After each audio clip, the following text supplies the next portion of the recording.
Epilogue. The approximately 4,000 people who disappeared in Nazino represented at most 1% of the total number of deportees who vanished in 1933.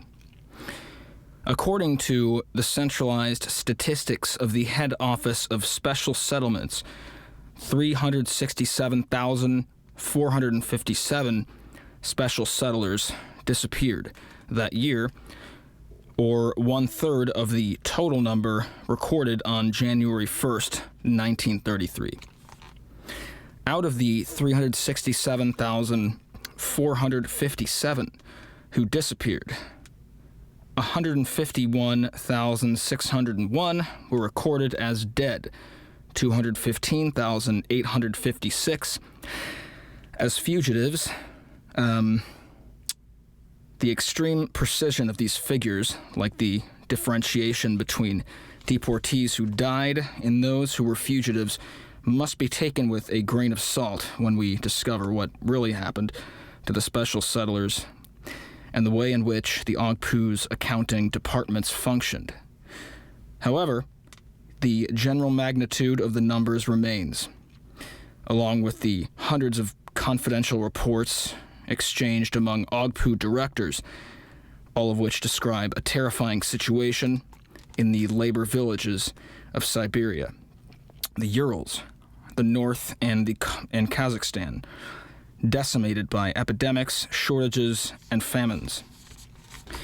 In a document from March 1933 describing the situation in the labor villages of the Arkhangelsk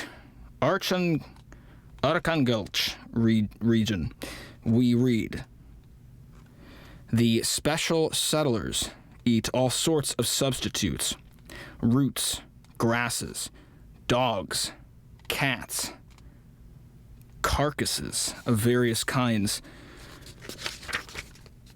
and this leads to high mortality rates and to swelling of the body characteristic of alimentary dystrophy. Constantly looking for food, special settlers commit numerous thefts in the neighboring kolkhozes, which causes a perceptible increase in the number of lynchings of thieves by the peasants. As a result of acute food supply problems, the special settlers' productivity has greatly decreased. Emaciated, they are no longer able to meet the targets, and therefore they receive less food and continue to weaken until they are no longer capable of working at all, after which they die of hunger and exhaustion.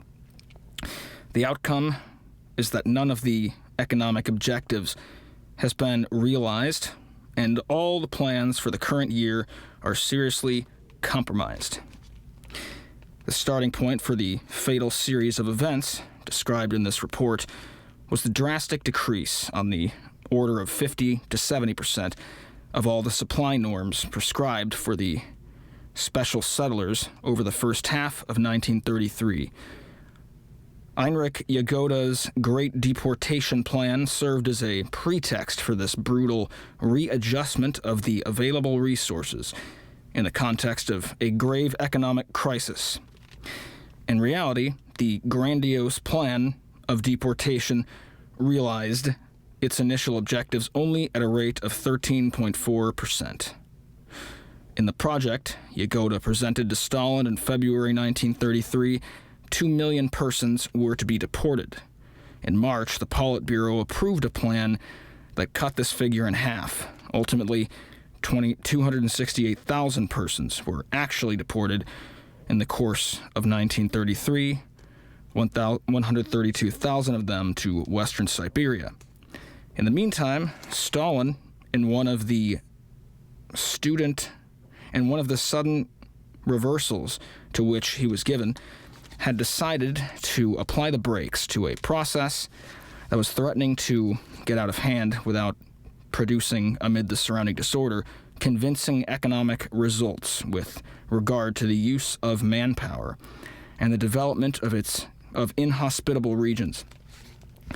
On May 8th, 1933, a secret directive sent to the regional leaders of the party, of the political police, and of the legal system condemned the abuses committed in recent months and, in accord with a well-tested and familiar method, put the responsibility for the cases of excessive repression on the local officials. The directive called for an immediate cessation of large-scale deportations of peasants, with the exception of a residual quota of 12,000 kulak families, 48,000 individuals, and for the decongestion of places of detention. After this directive was issued, the deportation objectives were reduced to 600,000, then to 425,000 individuals. The number of targeted categories was also reduced from 6 to 4. Kulaks and detainees serving sentences from 3 to 5 years in prison. In contrast to Yagoda's original plan, the deportation to labor villages of urban déclassé elements and urban elements refusing to leave the cities in the context of passportization operations was no longer explicitly envisaged. As we have seen, these new directives had hardly any effect on police practices. All through the summer of 1933, thousands of persons labeled déclassés or socially harmful continued to be rounded up and sent without further ado to Siberia or Kazakhstan. But the new directives did further disrupt the already complex processes of management and supervision connected with the mass deportations. When the country's leader learned about the Nazino affair in this particular context, it played a major role in discrediting the system of special settlements and the great projects for using urban déclassé elements to colonize the undeveloped expanses of Siberia and Kazakhstan.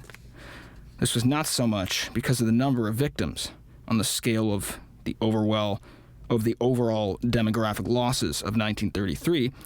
The 4,000 people who had disappeared from Nazino were insignificant in the decision-maker's eye, as because this episode brought to light all the dysfunctions of the special settlements and their economic bankruptcy. Starting in the second half of 1933, the growth of the numbers of special settlements, which had up to that time been extremely rapid, was abruptly halted. No further large-scale deportations took place for several years, and the number of special settlers continued to decrease regularly until the beginning of World War II. Conversely, starting in 1933, the population of the labor camps sharply increased. In that year, the number of detainees rose by more than 50% and crossed the threshold of 500,000. 4 years later, the Gulag's camps already held 1 million prisoners. The 1933 famine in the special settlements and the Nazino affair made a decisive contribution to the shift in the Gulag system's center of gravity toward the labor camps.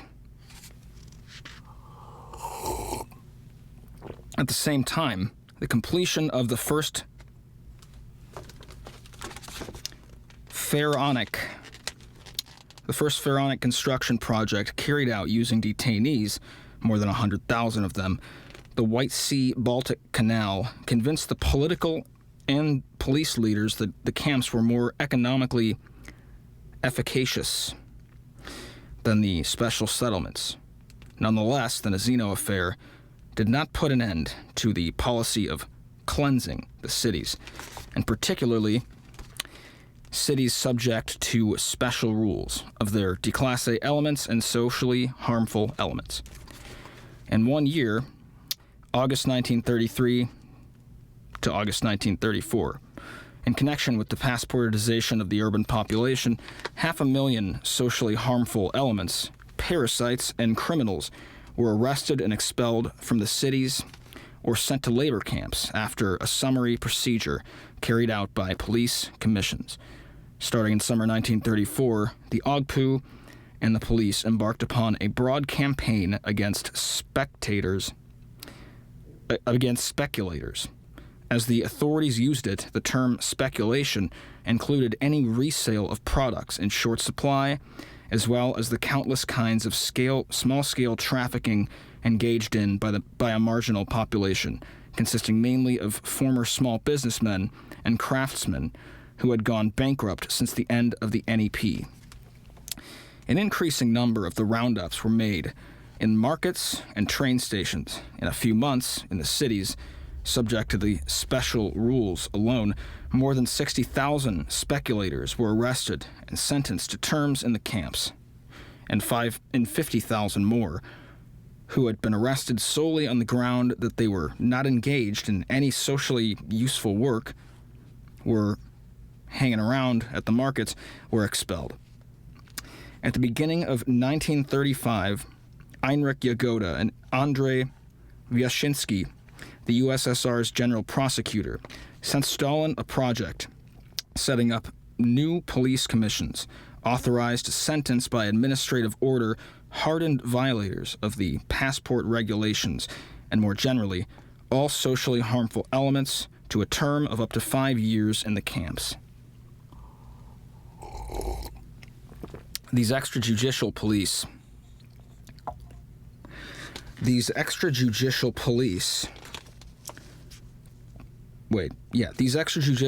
commissions, Militseki Troiki, were supposed to make possible an ultra-rapid cleansing of the cities of all individuals for whom there are no legal grounds for bringing their cases before a court.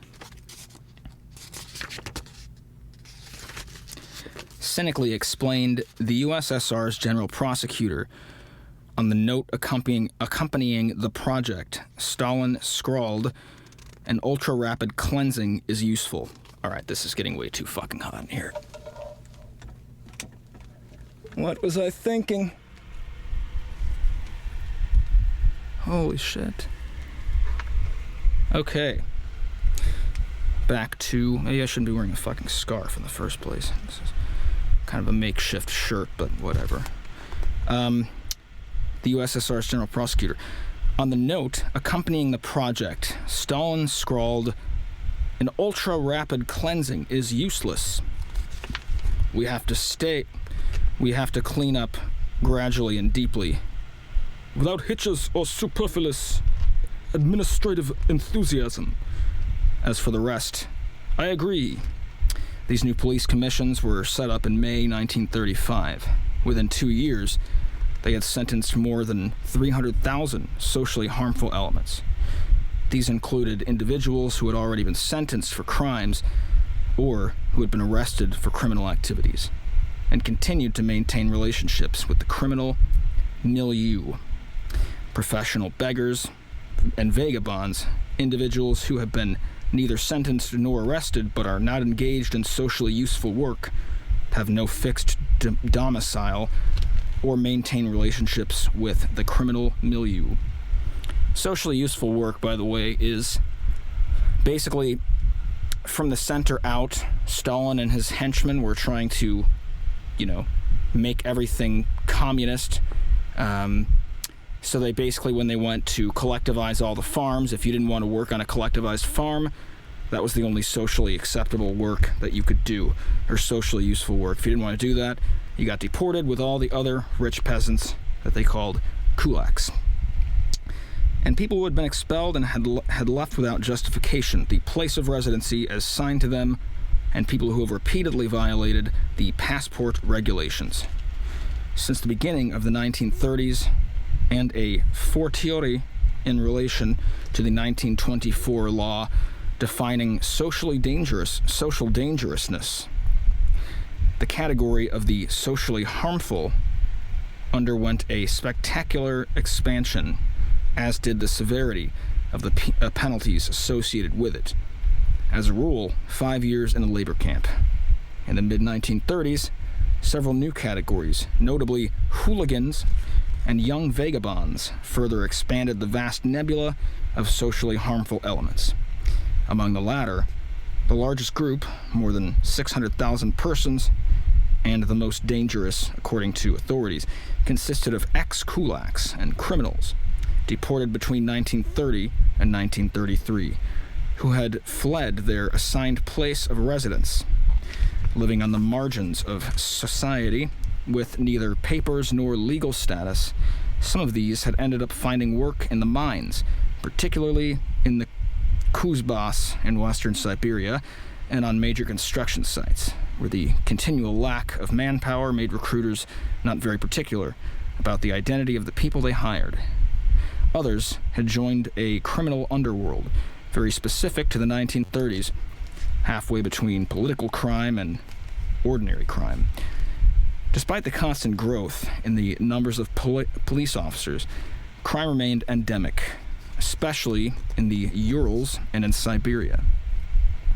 The main regions to which deportees were sent, and where the concentration of marginal people was greatest, in the mid-1930s, the Siberian cities of Tomsk, Novokuznetsk, and Novosibirsk, Omsk, and Komarovo were always on the list of the Soviet cities most dangerous from the point of view of criminality.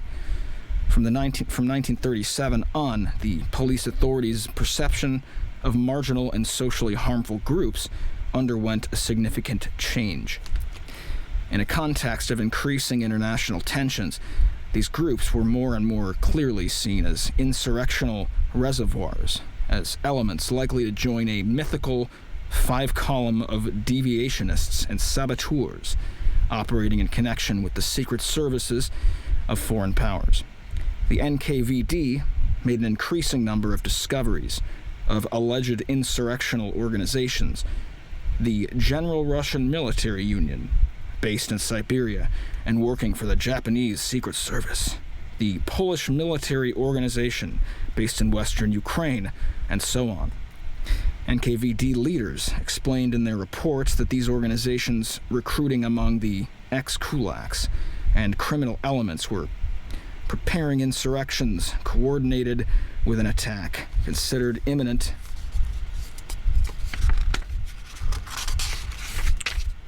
to be made by foreign powers.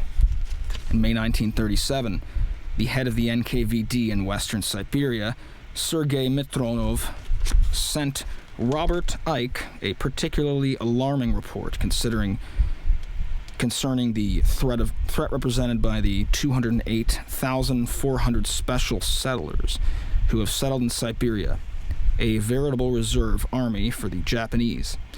In June 1937, the Politburo several times discussed the danger constituted by large concentrations of special settlers in the Urals, the Soviet Far East, and in Siberia. For Stalin and the highest party leaders, a still more radical cleansing needed to be undertaken. On July 3rd, Stalin sent the regional leaders of the party and the NKVD a secret circular ordering them to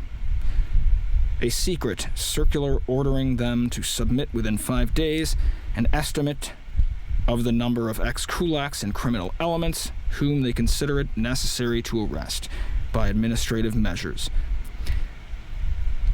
And after a rapid passage before a troika, execute, along with the estimate of the number of less active kulaks and criminal elements who should be arrested and exiled.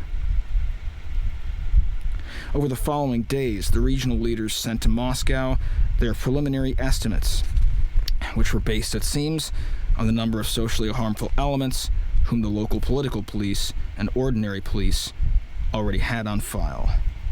On July 30th, Nikolai Yezov, the head of the NKVD, signed NKVD Operational Order Number 00447 regarding the repression of ex-kulaks, criminals, and other anti-Soviet elements. This document enumerated no less than 7 categories, with very fluid contours as usual, of individuals to be repressed, ex-kulaks who have participated in a criminal or anti-Soviet group former members of non-Bolshevist parties, former government officials of Tsarist police, officers, and anti-Soviet elements who have previously served in white, Cossack, or clerical groups.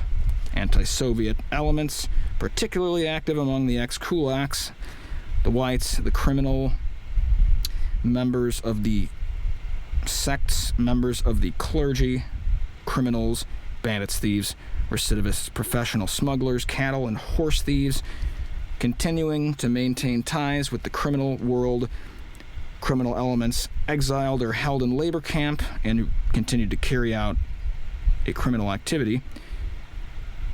All these socially harmful elements were supposed to be divided into two categories, the more active and the less active, but nonetheless hostile. Less active, but nonetheless hostile. The individuals arrested. The individuals classed in the first category were to be immediately arrested and, after appearing before a troika, shot. Individuals classed in the second category were to arrested and sentenced by troika to a term of 8 to 10 years in a camp. Order 00447 then presented the quotas, region by region, for the number of individuals to be repressed in the first or second categories. These numbers corresponded more or less to the estimates sent in over the preceding weeks by the regional leaders of the party and the NKVD. In all, the quotas set by the order number 00447 were 76,000 in the first category and 193,000 in the second category. The highest quotas were assigned to regions of Moscow and Leningrad, to all regions where there was a high concentration of deportees and marginal groups, with Siberia at the top of the list, followed by the Urals and the Azov Black Sea region. Operation number 00447 was planned to last 4 months. In fact, it lasted 15. The initial quotas for second category individuals to be repressed were doubled, while those for the first category individuals were quintupled.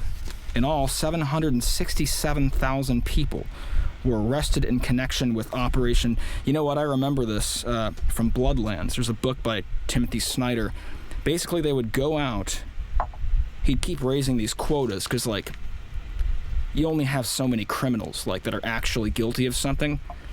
So in order to continue to collect people to, he basically had to kill everyone who didn't want to be a communist society under his dictatorship. So they would drag you out in the middle of the night when you're least expecting it, and they would take as much as like 15 to 30 men and sit them down in a row, and they would just use one bullet to save ammunition and shoot them all through the head with one bullet. It was absolutely macabre. And anyway, back to this. In all, the 767,000 people who were arrested, that is 750,000 people, were arrested in connection with Operation 00447, and 387,000 of them were shot. This operation, the largest of about a dozen large-scale repression operations, launched by the NKVD between August 1937 and November 1938, a period of which has gone down in history as the Great Terror, and during which more than 1.5 million persons were arrested and 800,000 were shot after a summary extrajudicial procedure, constituted of culminating a whole series of campaigns and police practices that had been undertaken for years and had become increasingly radical. In this process of bloody radicalization, the Nazino affair represented, as we have seen, a major milestone.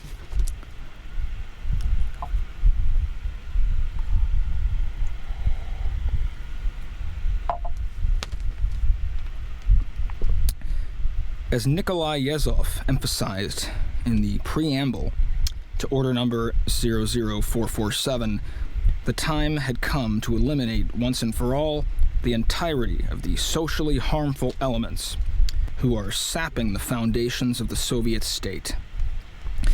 The individuals to be definitively eradicated, including those who are hiding in rural areas, those who have fled special settlements, and those who have succeeded in infiltrating cities, companies, transportation, and large construction projects. For the NKVD's bosses, Operation Number 00447 was obviously a natural extension of the campaigns of social cleansing carried out over the preceding years. Commenting on the way in which this order was presented to the NKVD's agents, a regional official explained that the basic instructions were to produce as many cases as possible, as quickly as possible, and to formulate them as simply as possible. In particular, everyone who had recently been arrested by the police, even if he had committed no crime, had to be included in the quotas. The point was to complete the work already undertaken and to definitively cleanse the country of all its socially harmful elements. In many respects, Western Siberia proved to be exemplary for the point of view of the implementation of Operation Number 00447. The initial quotas assigned to this garbage can region, to which hundreds of thousands of ex-kulaks, declasses, and socially harmful elements had been deported since 1930, were already among the highest. 6,000 for the first category and 14,500 for the second category. At the energetic urging of Sergei Mironov and Grigory Gorbach, the regional heads of the NKVD, the initial quotas for arrests were rapidly expanded, thanks to Stakhanovist work. Gorbach wrote to Yezhov only a few days after the beginning of Operation Number 00447. Within 1 week, we have arrested 3,008 first-category individuals. The quota assigned to the Omsk region, 1,000 first-category individuals, has been pulverized. In the first stage, we arrested all the criminals and socially harmful elements already in our files, and then we added those who were in prison but had not yet been sentenced. We are now going to organize, as long as the rivers remain navigable, roundups of fugitives, ex-kulaks hiding along the Ob. As for ex-kulaks and other criminals installed in special settlements far from the river routes, I propose to hunt down these elements starting in November, when the marshes will be frozen and we can easily send in operational groups. A week later, on August 15, Gorbach sent Yezhov another telegram. As of August 13, we have arrested 5,444 individuals for the province of Omsk. I request a supplementary quota of 8,000 for the first category. 5 days later, Stalin put his handwritten decision on Gorbach's request. Approve an increase of the quota by 8,000. This overrun was the first of a long series of supplementary quotas accorded by Stalin and Yezhov. In turn, Robert Ike, the party's regional secretary for Western Siberia, asked on September 20 for an additional quota of 3,000 first-category elements, which was also accorded. The prisons being overcrowded and the establishments of new camps provided for in Order Number 00447. Encountering the usual bureaucratic delays, the easiest solution was to accelerate the procedures still further and increase the proportion of individuals to be executed. By the beginning of October 1937, in Western Siberia alone, more than 35,000 persons had been arrested in connection with operation number 00447. 23,000 of them in the first category. Of these, more than 19,000 had already been executed. The operation was prepared and carried out like a military expedition against internal enemies. In each district, an operational group, including NKVD agents, part of the police officers in the workers, and peasants' militia, and even a few party members were assigned a quota to individuals to arrest. In general, these initial quotas had been set on the basis of lists and individuals already in the NKVD or police files, following sentencing or even just arrest, and also on the basis of tax or census list. Particular targets were all those who were in some way ex-landlords, ex-czarist officials, ex-kulaks, ex-members of non-Bolshevist political parties, etc. When they ran short of individuals to fill quotas, which rose higher and higher as a dynamics of overruns, and competition took hold under the combined effect of incentives from Moscow and the excess zeal of local officials, the NKVD and the ordinary police organized, in accord with a method in use for years, roundups in train stations and markets, places frequented by a whole marginal population that was often in violation of one or more of the countless laws penalizing speculation, begging, or parasitism. However, in deportation areas like Siberia, special settlers constituted the greatest reservoir of enemies. The ex-kulaks and the declasse elements, deported in the early 1930s, were privileged targets, and the labor villages provided an inexhaustible hunting ground. The great majority of the approximately 50,000 persons executed and the 30,000 sent to the Gulag in connection with the operations of mass repression conducted in western Siberia between August 1937 and November 1938 belonged to the marginalized group of special settlers, ex-kulaks and declasse elements from cities. In 1937 to 38, this whole region became one of the largest dead man's islands in the Soviet archipelago.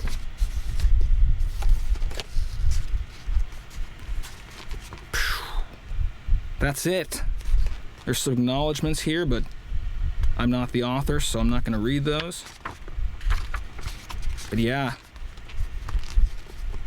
just a fun fact, this is the first book that I've read personally since 1984, the book 1984.